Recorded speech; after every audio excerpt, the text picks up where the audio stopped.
The vibe is high sa Seoul, South Korea.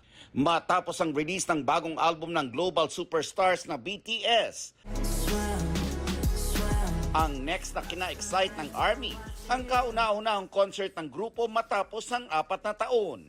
Mahigit 200,000 fans from everywhere to Korea ang inaasahang daragsa sa Gwanghwamun Square para sa comeback performance ng Bangtan Boys. I've been a fan for 10 years now, so that's my first time seeing them in person because they've never come to Spain before. Expect to see them getting back to their roots a little more, and I'm excited to see that.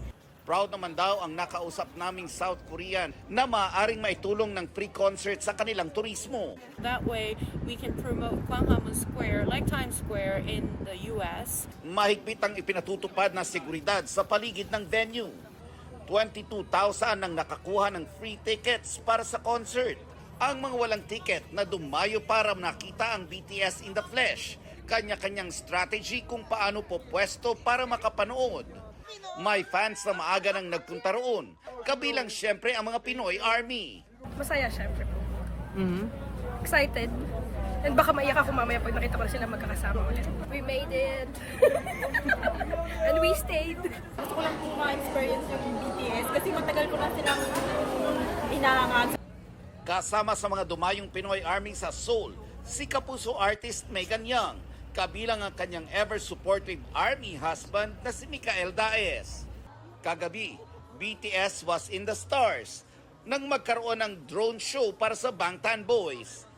Napawaw ang mga nanood sa nabuong imahen ng mga members, South Korean flag, at maging ang pamagat ng kanilang album at mga kanta nito.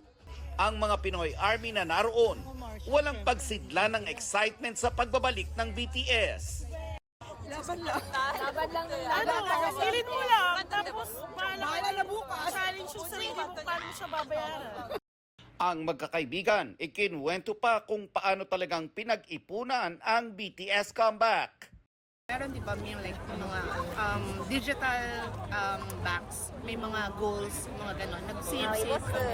And every time may lapag ang BTS, may corresponding amount na ihuhulog doon. Ang pabiro pa nilang hirit, Card will provide. ang isa pang fan na si Therese, inilarawan naman kung ano ang naging epekto ng BTS sa kanya. Friends, community, at saka nagkaroon ako ng parang mass drive to work and do good.